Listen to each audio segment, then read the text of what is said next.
Com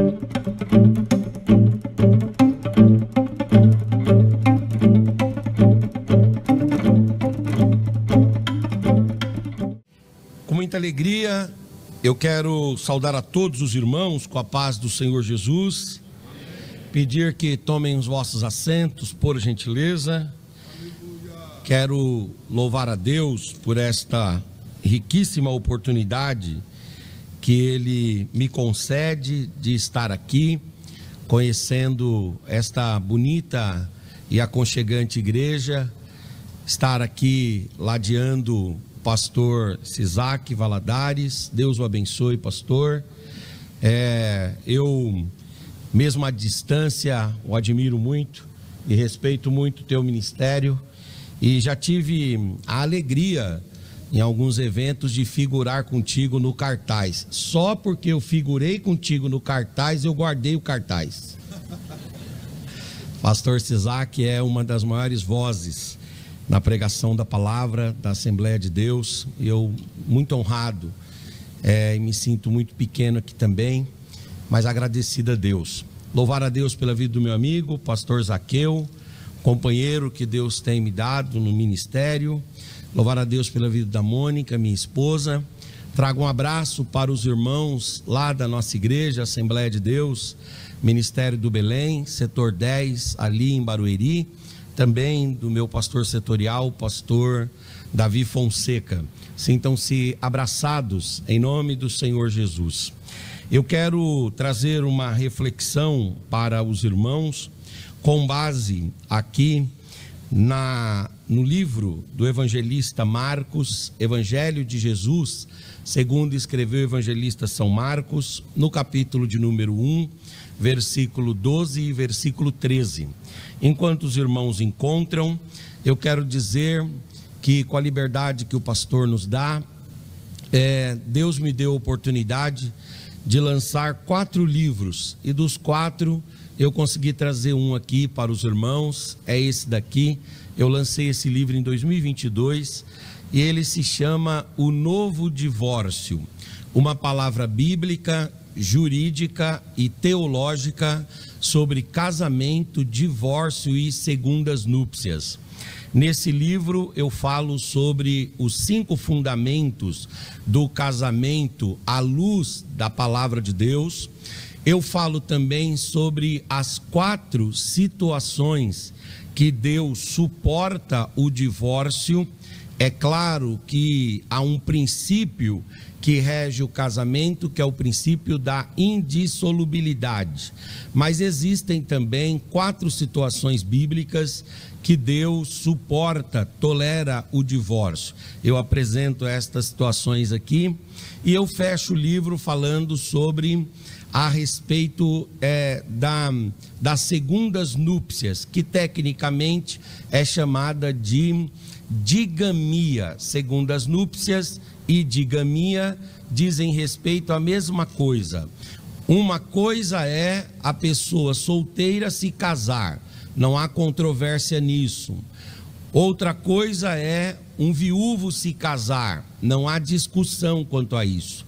A discussão, ela paira sobre a ideia de uma pessoa divorciada se casar. E aí então, com muito respeito, com muito temor, eu dou aqui uma posição, mas de forma muito recatada e muito ortodoxa. Eu estou expondo esse material aos irmãos lá no final. Ele custa R$40 e se vocês comprarem, vão abençoar a minha vida e também vão me motivar a continuar escrevendo. Esse daqui eu peço licença aos irmãos, vou entregar aqui ao pastor Sisac, tá bom?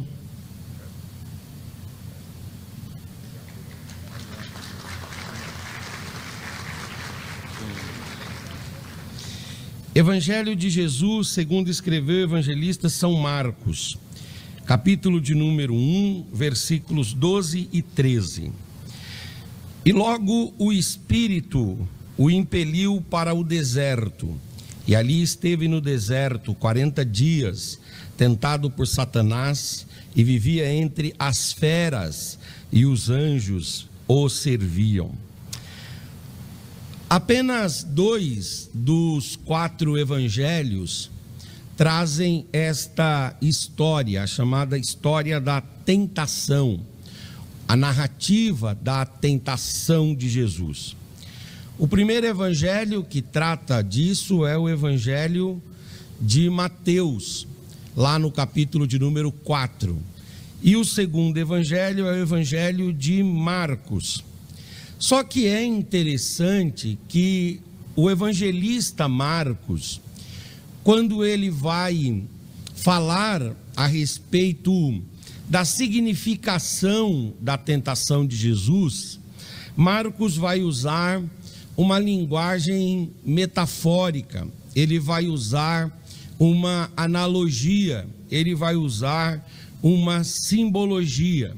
E a simbologia que Marcos vai usar é representada pela expressão no plural feras. Então Marcos vai falar de feras.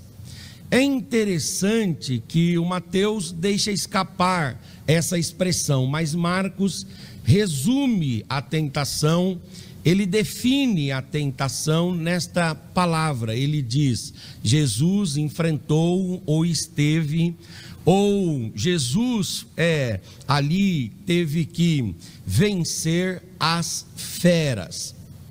Por que Marcos usa essa expressão?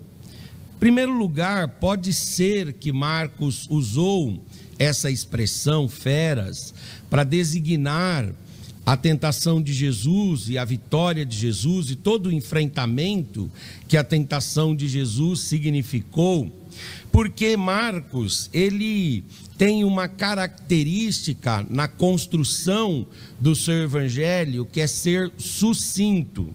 Por exemplo, quando a gente vai ler Mateus, nós temos 28 capítulos. Quando a gente vai ler Lucas, nós temos 24 capítulos. Quando nós vamos ler João, temos 21 capítulos. Mas quando vamos nos deter em Marcos, temos apenas 16 capítulos. Marcos é um evangelho ou uma narrativa, uma biografia concisa. Marcos, ele tem a concisão como sua marca. Aliás, a palavra que mais se repete no evangelho de Marcos é a palavra rapidamente, ou a palavra repentinamente. Essa palavra indica que o Marcos, ele procura escrever um evangelho sucinto. Para os irmãos terem ideia dessa capacidade de síntese que Marcos tem, Mateus, para narrar a tentação de Jesus, lá no capítulo 4, ele usa cerca de 11 versículos. Marcos narra o mesmo fato utilizando apenas 2 versículos. E quando Marcos vai utilizar as palavras, ele sempre precisa tomar cuidado para não errar no termo. Ele precisa utilizar uma expressão que carregue conceitos inteiros, que carregue definições inteiras. Quando você quer escrever e falar muito em poucas palavras, você precisa selecionar bem as palavras. Então, pode ser que Marcos tenha escrito a expressão feras por causa da sua concisão. Ele precisava transmitir uma mensagem muito profunda a partir do uso de uma única palavra. Em segundo lugar, pode ser que Marcos ele tenha utilizado a expressão fera, porque o Marcos ele está escrevendo o seu evangelho para os irmãos que estão em Roma. É interessante que quando a gente vai ler, por exemplo, Mateus, nós nos damos conta que o Mateus escreve para os judeus.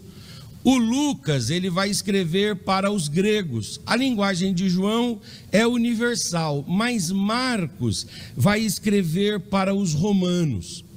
E por que ele vai escrever para os romanos? Porque o Marcos, depois, no final da sua vida, ele vai se tornar o criador ou fundador da igreja dos cristãos cóptas, que existe até hoje essa igreja lá no Egito. Mas antes de ir para o Egito, Marcos vai seguir Pedro para Roma. E lá ele vai estar ao lado de Pedro e vai escrever os sermões de Pedro, anotar os sermões de Pedro. Tem um pai da igreja chamado Papias, que as falas dele, as falas de Papias, estão descritas por Eusébio de Cesareia num livro chamado História Eclesiástica.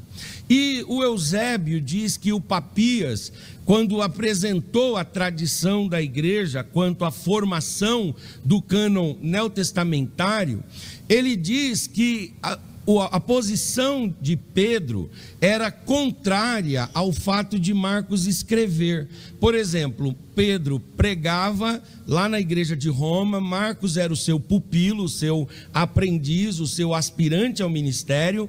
Marcos, ele escrevia o que Pedro dizia com um afã de que isso se tornasse uma obra de repercussão na igreja. Mas Pedro, segundo Papias, trazido por Eusébio de Cesareia, Pedro era contra isso. Pedro dizia que não precisava escrever um novo conteúdo, uma vez que era possível pregar toda a mensagem do Evangelho com base no Antigo Testamento. Graças a Deus, o João Marcos foi desobediente ao Pedro nesse ponto, e por causa disso a gente tem o Evangelho de Marcos, que é também conhecido pelos comentaristas como o Evangelho de Pedro, e é destinado para os irmãos da igreja dele, os irmãos da sua comunidade de fé, os seus comuns. Ou seja, Marcos escreve para os romanos, e os romanos, sobretudo os crentes que estavam em Roma, exatamente em Roma, eles enfrentavam feras. E onde eles enfrentavam as feras? No Coliseu Romano. É claro que o Nero, que morreu no ano 68, não teve a oportunidade de inaugurar o Coliseu Romano, porque o Coliseu Romano só foi inaugurado no ano 70. Mas o Nero, segundo a biografia dele, ele começa o projeto do Coliseu, ele vai fazer pequenas pré-inaugurações, e o maior de todos os espetáculos para Nero era tomar os cristãos e colocá-los para serem perseguidos pelas feras lá no Coliseu de Roma. E Pedro e João Marcos sabem muito bem que os irmãos da igreja assistem o culto no domingo, mas podem ser que sejam capturados no meio da semana e vão ser colocados às feras. Marcos, quando vai escrever, está escrevendo para essa igreja que também enfrenta as feras, para dizer para essa igreja: olha, vocês enfrentam as feras por Jesus, mas antes de vocês enfrentarem as feras por Jesus, Jesus enfrentou as feras em favor e em benefício de vocês. Agora é interessante que o Marcos vai escrever também, em terceiro lugar, sobre feras, Jesus no meio das feras, porque ele quis deixar claro que ali, no momento da tentação, no momento da provocação, no momento do enfrentamento, Jesus enfrentou feras de fato e de verdade. Vamos ver aqui rapidinho algumas feras que Jesus enfrentou no momento da sua tentação. A primeira delas foi a fera dos demônios. Jesus enfrentou Satanás e seus demônios por 3 vezes, durante 3 tentações e durante o uso atrevido de Satanás por 3 vezes das escrituras sagradas. Satanás e seus demônios vieram contra Jesus. Satanás, ele atua na vida de um ser humano ou contra um ser humano em pelo menos 3 dimensões. Ele atua tentando, ele atua oprimindo e ele atua possuindo. Satanás não chegou às raias de oprimir Jesus. Satanás não chegou às raias nunca de possuir Jesus, mas ele esteve nas margens do processo destrutivo dele, na luta contra Jesus, colocando ali a tentação. E não é fácil enfrentar Satanás e seus demônios. Às vezes a gente fala do mundo espiritual de forma um pouco até irresponsável, até de forma displicente, mas quando você está de fato e de verdade sobre o enfrentamento do mal, seja na tentação, seja na opressão, ou seja na possessão, que é o pior dos estágios da ação maligna na vida de um sujeito, quando você está nesse enfrentamento, pode-se definir tamanha angústia, tamanho desespero, tamanha a aflição que você está entre as feras. Jesus, naquele dia, enfrentou a fera dos demônios. Mas Jesus enfrentou também um segundo tipo de fera naquele dia. Ele enfrentou a fera das suas necessidades pessoais. As necessidades pessoais provocaram o Senhor Jesus e foram também como feras contra Jesus naquele momento. Quais foram estas necessidades pessoais? A primeira delas, a fome. Não é fácil ficar com fome. E eu vou dizer uma coisa, dizem que um ser humano consegue sobreviver bem 40 até 45 dias com fome, sem comer, e consegue viver. Mas eu acho que essa estatística não vale para todos. Eu, por exemplo, quando fico poucas horas sem comer, eu já fico desequilibrado, eu já fico tremendo, né? Não é fácil. Então o Senhor Jesus, ele enfrentou ali a fome, ele enfrentou ali a inanição, ele enfrentou ali a desnutrição, ele enfrentou ali por 40 dias toda o seu desejo por alimento, uma coisa mais elementar e básica, essencial para a subsistência humana. Mas o Senhor Jesus teve fome.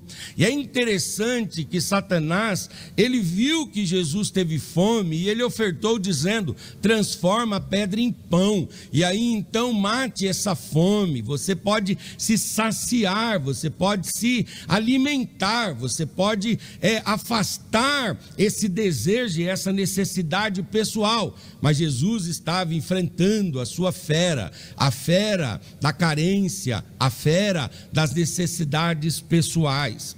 A outra necessidade pessoal que Jesus enfrentou ali foi exatamente sentir-se vulnerável. Enquanto homem, Jesus, ele foi suscetível a todas as dificuldades que nós enfrentamos no dia a dia. O Senhor Jesus, ele distingue-se de nós em humanidade, única e exclusivamente no fato de que ele não pecou. Tem um teólogo que diz que Deus não tem nenhum filho que não sofreu, mas só tem um filho que não pecou. E Jesus em tudo ele foi tentado, mas em nada ele pecou. Então não há espaço para admitirmos pecado em Jesus. Porém, é possível percebermos, diante daquilo que os evangelistas apresentam, a vulnerabilidade. Jesus está ali vulnerável, Jesus está ali fragilizado. Pense num sujeito que está no deserto, e lá no deserto ele não come, ele não se alimenta, ele não recebe os nutrientes, ele não recebe as vitaminas, ele não recebe a energia, ele não recebe a restauração e a cura que vem através do alimento. Então Jesus está vulnerável. Outra coisa, Jesus está ali na solidão. Ele não tem o pai dele, ele também não tem a sua mãe, ele não tem os seus irmãos, nem as suas irmãs. Jesus não tem os seus discípulos, ele não tem nem os seus inimigos carnais ali. Então a solidão, de fato e de verdade, se estabelece como uma necessidade pessoal. Jesus está entre as feras. Em terceiro lugar, Jesus vai enfrentar uma outra fera, que é uma fera geográfica. E qual é esta fera? É o deserto. Não é fácil estar no deserto. Jesus está onde aqui? Ele está no deserto da Judéia. Eu nunca tive a oportunidade de ir no deserto da Judéia, mas eu já fui lá no Seridó, eu já fui lá na Caatinga do Rio Grande do Norte, eu já tive lá na região sofrida, no chamado Nordeste Profundo do Ceará, e eu digo para os irmãos, o deserto é terrível. Por exemplo, quando a gente vai estudar qualquer atlas bíblico que fala um pouco sobre geografia bíblica, nós vamos ver que esses livros trazem que durante o dia, lá no deserto, dá 55 graus, e à noite, 5 a 7 ou 10 graus negativos. Deus me deu a oportunidade de ir ano passado pregar em Madrid, e aí foi interessante, porque a minha esposa comprou uma blusa para mim, mas eu não gosto muito de blusa, porque eu já tenho um tecido adiposo avantajado, e quando eu coloco blusa eu fico muito maior do que eu já sou. Então eu enfrentei a noite madrilenha com um terno, e aí eu coloquei o terno e estava dentro do hotel, estava tudo bem. Quando eu fui para a rua, meu Deus do céu, 7 graus negativos, eu quase morri de frio. E aí é interessante que começou a embaralhar o meu pensamento, eu já não conseguia mais entender as coisas, e de tanto frio eu quase morria. E eu saí correndo e voltei para o hotel. O frio não é brincadeira, o deserto não é brincadeira. Lá no deserto você tem esse clima adverso, calor extenuante, um frio desumano, você tem ventos fortes, são feras que Jesus está enfrentando, e que Marcos procura definir a partir desta expressão: Jesus esteve entre as feras. Agora é interessante que Jesus vai enfrentar um quarto tipo de fera ali, que são as feras no sentido mais literal da palavra, ou seja, as feras enquanto animais, representantes da fauna mesmo. Jesus vai enfrentar aqueles animais que são próprios do deserto. Quais são os animais próprios do deserto, segundo a narrativa bíblica? Escorpiões, cobras. Nós temos no deserto chacais, as raposas, nós temos leões, animais pequenos e animais grandes, animais que são peçonhentos e animais que de fato e de verdade destroem, animais que quebram, animais que ferem, que mutilam e que devoram o ser humano em pouco tempo. Então Jesus, quando Marcos diz esteve entre as feras, muito provavelmente ele esteve de fato e de verdade com a sua vida sob ameaça, com a sua vida sendo perseguida. Ele esteve de fato e de verdade entre os animais que poderiam devorá-lo, que poderiam dilacerá-lo, que poderiam acabar com a sua vida. Ele estava entre as feras. Agora é interessante que, em quinto lugar, Jesus vai enfrentar uma outra fera, e esta fera tem a ver com a exegese e a hermenêutica errada que Satanás faz.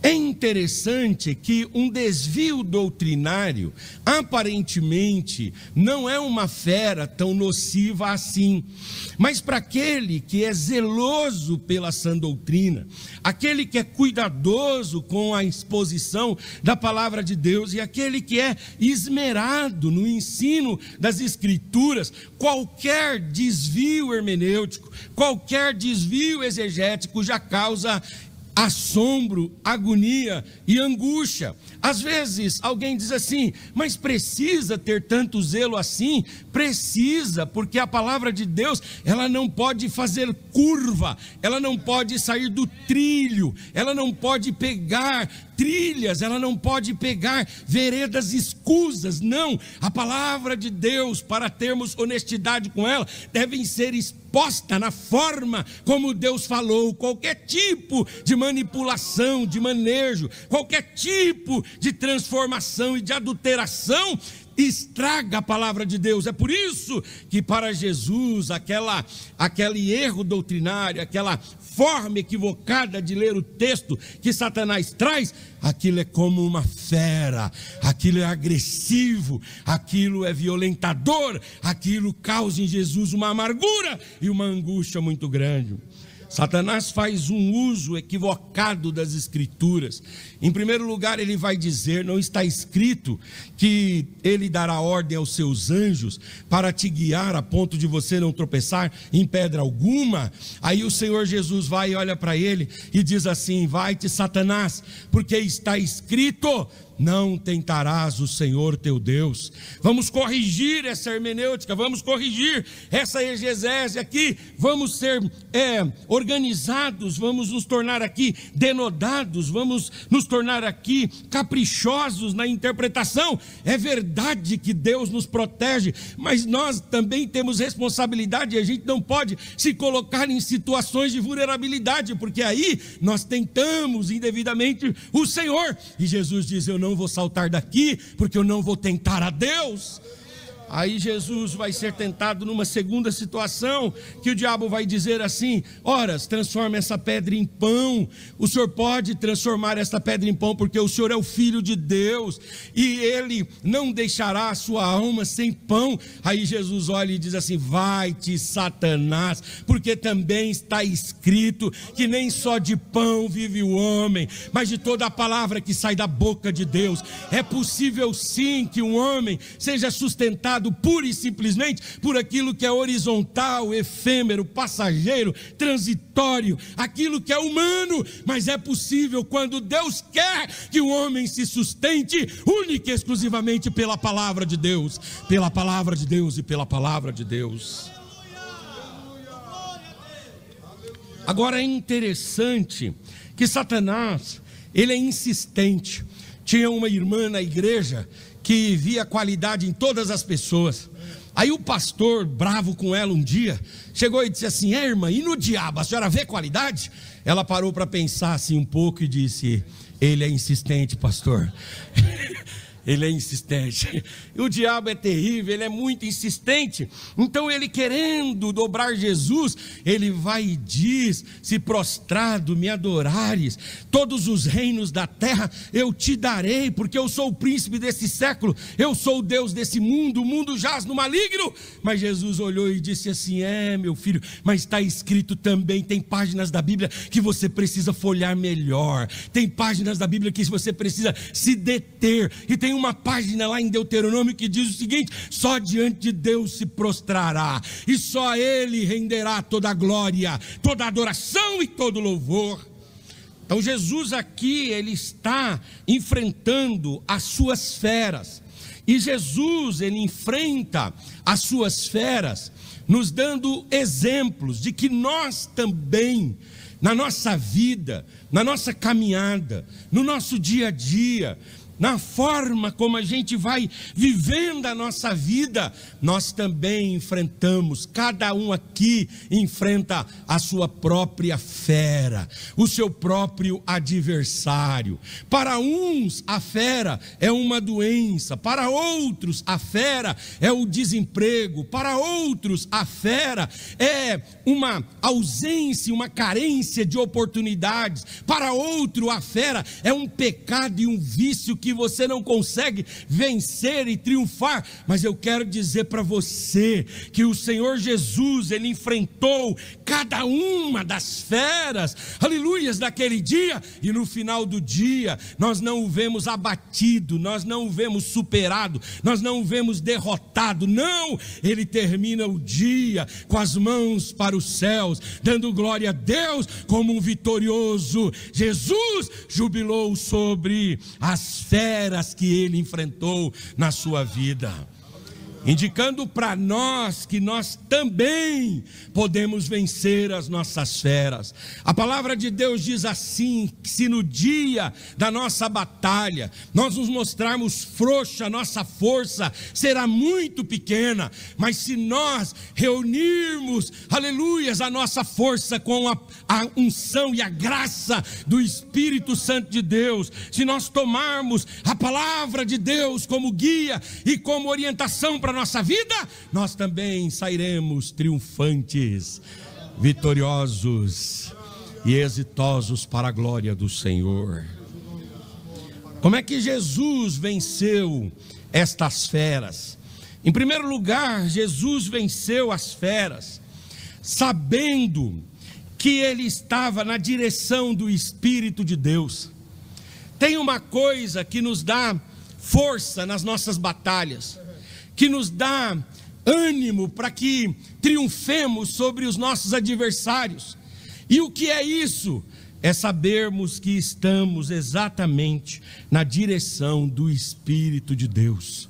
Quando nós estamos na direção da carne, a nossa vulnerabilidade é maximizada. Quando estamos na direção do mundo, nós não temos destreza e habilidade. Quando estamos na direção do pecado, nós nos sentimos fragilizados.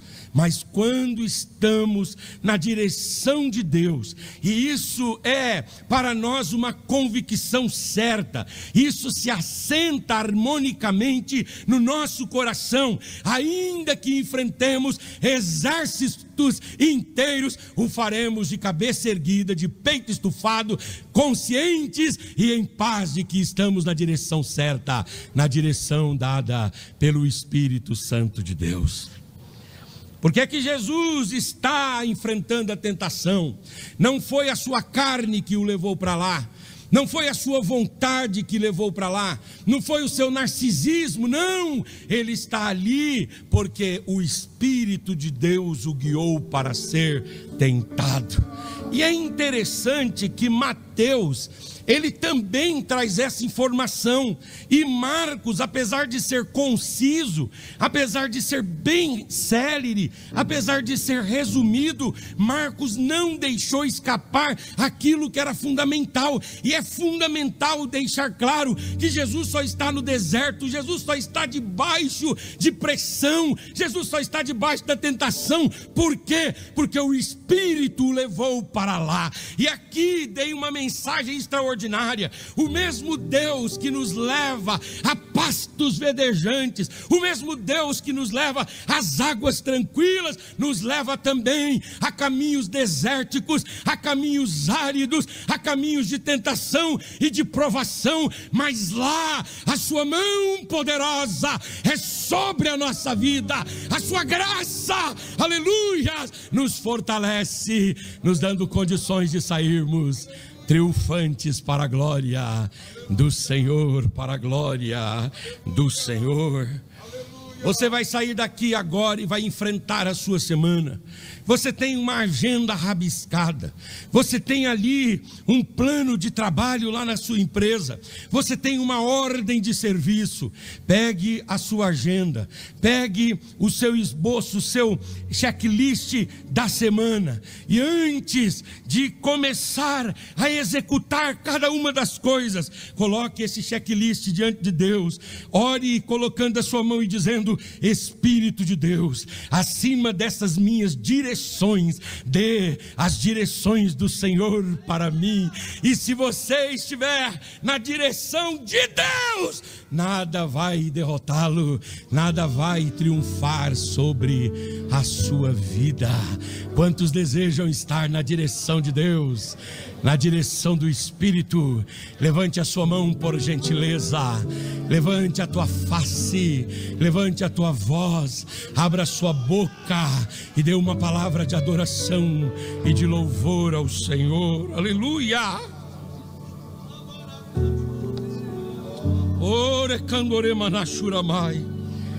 A melhor coisa do mundo é uma igreja na direção de Deus. A melhor coisa do mundo é um pastor na direção de Deus.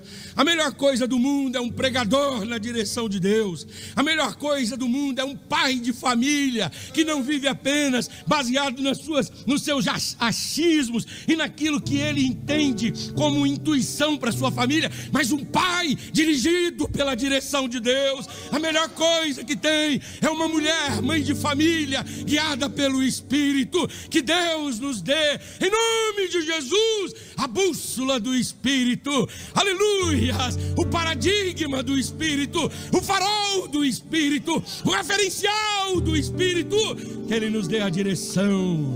E aí então nada será capaz de subsistir diante de nós, porque haverá triunfo em nome de Jesus. Levante a sua mão, servo de Deus. Deus vai dar direção para você. Talvez você esteja aqui hoje precisando de uma resposta de Deus. Deus está dizendo: vai descansar em paz, porque eu vou colocar uma resposta no teu coração e na tua mente. Eu vou dar direção para você. Eu vou fazer uma certeza tomar conta do seu coração, que você não vai duvidar da minha vontade, da minha direção e do meu rumo para você, em nome de Jesus, em nome de Jesus, em nome de Jesus.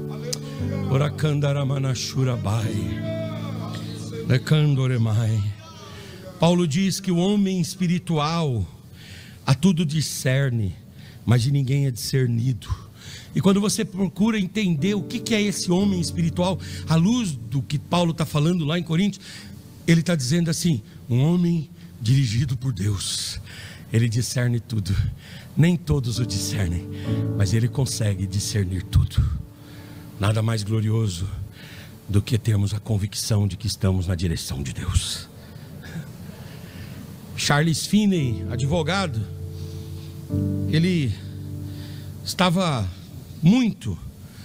há dias já, recebendo de Deus uma chamada para que ele fosse para as ruas e pregasse.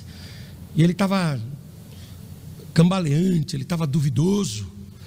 E de repente ele tomou café um dia, fez uma oração em casa, deu um beijo na esposa, e ele foi para o escritório dele. Quando ele estava andando na rua, indo para o escritório, ele teve um impacto, uma surpresa muito grande. Ele voltou para casa assustado, empalidecido. Aí ele chega para a esposa e diz assim, a mulher dele: meu bem, você está aí pálido, o que aconteceu? Eu vi um homem cheio do Espírito e cheio de convicção da vontade de Deus. E é impressionante olhar para o rosto de um homem que tem a certeza de que está andando na direção de Deus. Que Deus nos dê essa graça, que Deus nos leve ao lugar que Ele quiser. Eu estou sentindo a presença de Deus aqui. Aleluia, aleluia, aleluia, aleluia, aleluia, aleluia, aleluia, aleluia. Como é que Jesus vence? Ele sabe que ele está na direção de Deus. Como é que você vai vencer as suas feras?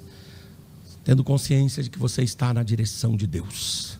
Isso aqui é a vontade de Deus. Segundo lugar, como é que Jesus vence? Ele vence tendo consciência de que Deus está com ele, e que a presença de Deus é notório ali na vida dele. Primeiro, porque o Espírito Santo está ali, e segundo, porque Deus coloca anjos para estarem ali também. É interessante porque Marcos, ele vai falar que os anjos vieram e lhe serviram. Quando os anjos vêm, os anjos Macários lá no Antigo Testamento, Macários Elohim, ou Macários Elion, quando vem ali o anjo do Senhor, o anjo de Deus está presente, significando a presença de Deus ali. Jesus tem consciência da presença de Deus. O Espírito está presente, os anjos estão presentes, os demônios também estão, Mas aonde tem Deus, os demônios não importam mais. É uma questão de tempo deles baterem em retirada. Eu era garoto, irmãos. Eu falo isso sempre. Uma coisa interessante. Meu pai, ele é aqui de Claraval, Minas Gerais. Minha mãe aqui de Franca. E o meu pai e a minha mãe se casaram e eles tiveram 18 filhos. Deus levou 3, ficaram 15 vivos. E a minha mãe sempre guiou-nos no temor do Senhor. E ela sempre colocou a mão sobre a cabeça dos filhos dela, fazendo oração. Eu lembro da minha mãe, a gente sempre teve casas menores do que a quantidade de pessoas pedia, né? E a gente sempre teve menos cama do que gente para dormir. Então a gente dormia meio que um em cima do outro. E a minha mãe no meio da madrugada, pisando no nosso braço, na nossa perna, pisando às vezes até na cabeça, sem querer, para andar entre os filhos, ela baixava lá e colocava a mão sobre a nossa cabeça. E se tinha uma oração que a minha mãe sempre fez por nós, era esta: Senhor, acompanha o meu filho. Vá com o meu filho, acompanha o meu filho. Aí nós temos um irmão meu lá, que ele é aquele filho traquina, sabe? Hoje ele já é grande, né? Um pastor tal. Mas ele foi aquele filho que aprontou muito, o Samuel. E aí, um dia o Samuel resolveu roubar pitanga do vizinho. Pulou o muro, subiu na pitangueira lá do vizinho, pegou um monte de pitanga, colocou assim num bolso que ele fez com a própria blusa, e ele subiu o muro, né? Conseguiu pular. Quando ele pulou, quase que todas as pitangas ficaram dentro da sacola que ele criou com a própria camiseta. Mas uma pitanga rolou para o meio da avenida, e ele, destemido como era, disse: não posso sair daqui sem aquela pitanga. Foi para o meio da avenida pegar a pitanga, veio um carro, bateu no Samuel. Samuel subiu 4 metros, sei lá, rodou e caiu no chão, desacordado. Meu irmão mais velho saiu correndo e foi em casa. Quando chegou lá, minha mãe estava com os joelhos dobrados, e a minha mãe estava orando naquele momento por quem? Pelo Samuel. E o que ela dizia? Onde o Samuel estiver, Senhor, esteja com ele também, Senhor. Meu irmão chacoalhou a minha mãe e disse: mãe, vamos correndo, porque o Samuel morreu. Samuel morreu atropelado agora lá na avenida. Aí ela, meu Deus, levantou e foi para lá.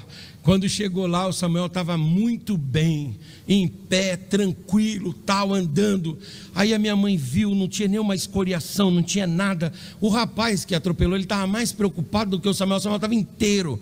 O Samuel só tinha uma única preocupação: recolher as pitangas que tinham caído.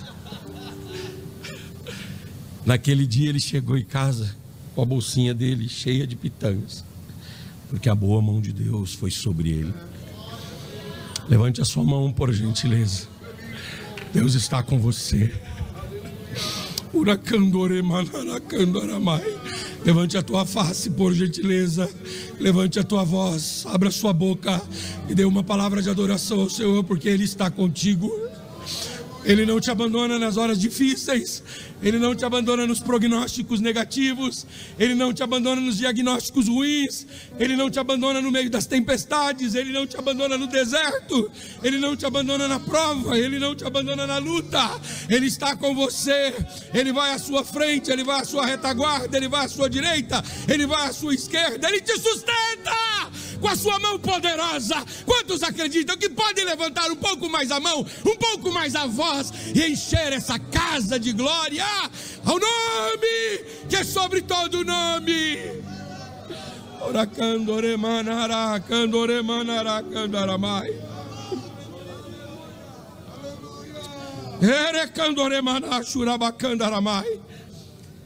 Deus estava com ele. Oh glória, Deus está contigo. Deus está contigo. Por que Jesus venceu em terceiro lugar? Ele vence porque ele se apega à palavra de Deus. Tem uma forma de você se tornar triunfante na sua vida: se apegue a palavra de Deus. Procure respostas bíblicas para as demandas que você enfrentar.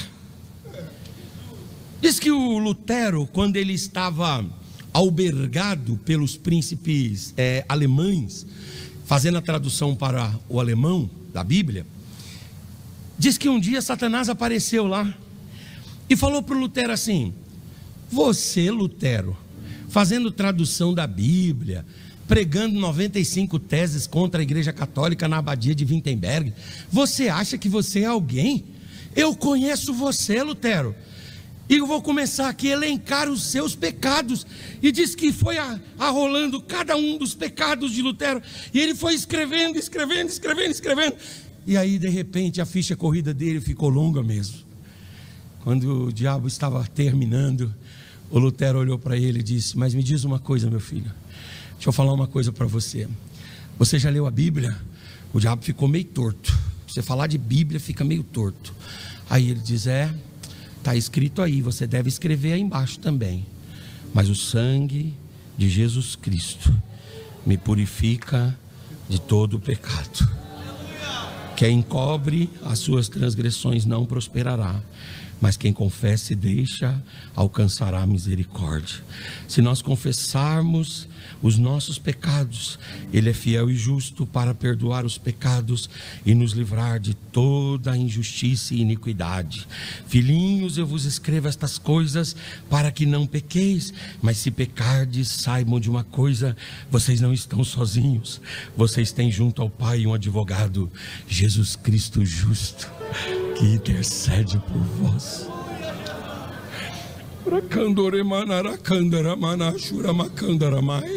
Quando vierem as enfermidades, leia esse texto que o pastor leu agora. Mas ele levou sobre si todas as nossas dores, o castigo que nos traz a paz estava sobre ele, e pelas suas pisaduras, por cada um dos seus açoites, por cada uma das suas violências, nós fomos sarados. Faça uso da palavra de Deus e você vai triunfar na sua vida em nome de Jesus. E por fim, como é que Jesus venceu as suas feras? Ele venceu sabendo que o deserto não é o fim, o deserto é apenas uma passagem na nossa caminhada com Deus. Deus tem coisas mais belas e extraordinárias para a nossa vida. Com a permissão do pastor, fique de pé no seu lugar em nome de Jesus. O deserto não é o fim. O deserto é só um estágio, é só uma estação, é só uma fase. O deserto é só por um tempo, irmãos. Quero dizer para vocês que Deus vai tirar, Deus vai te arrancar desse deserto.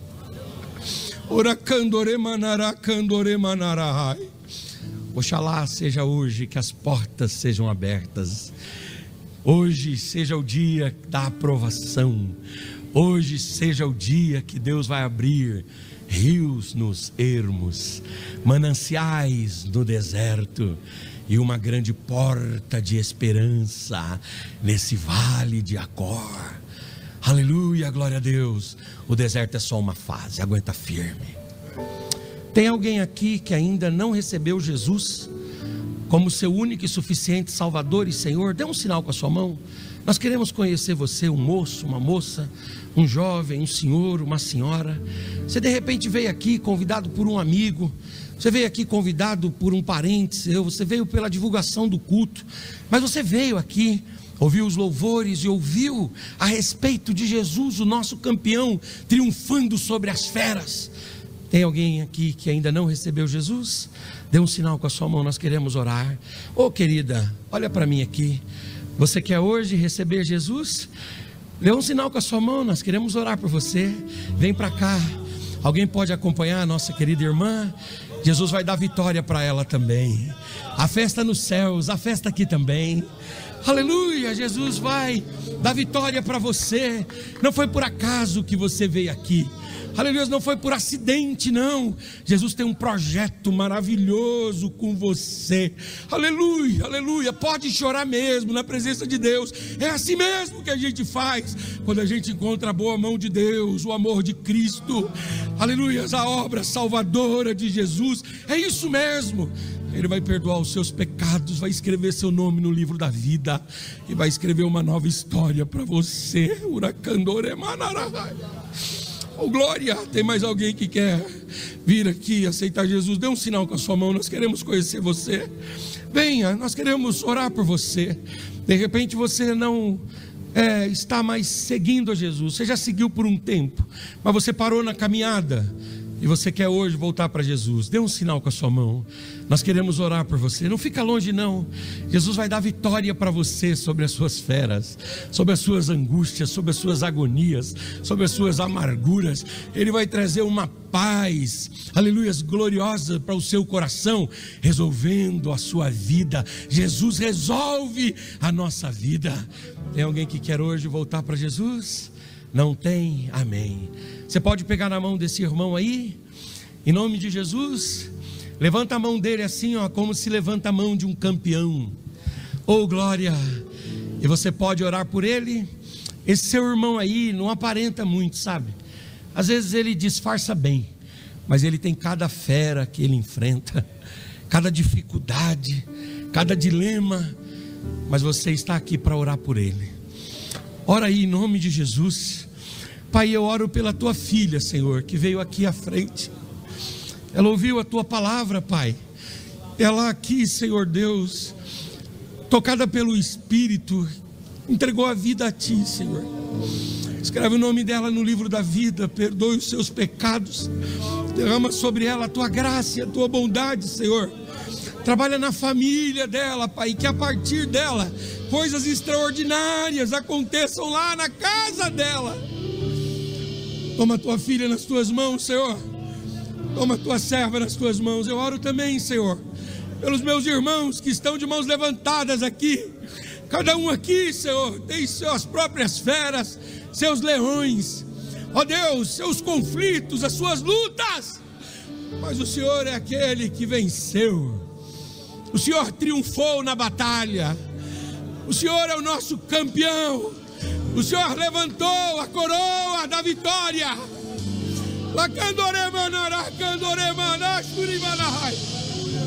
Em ti, Senhor, nós podemos ser triunfantes.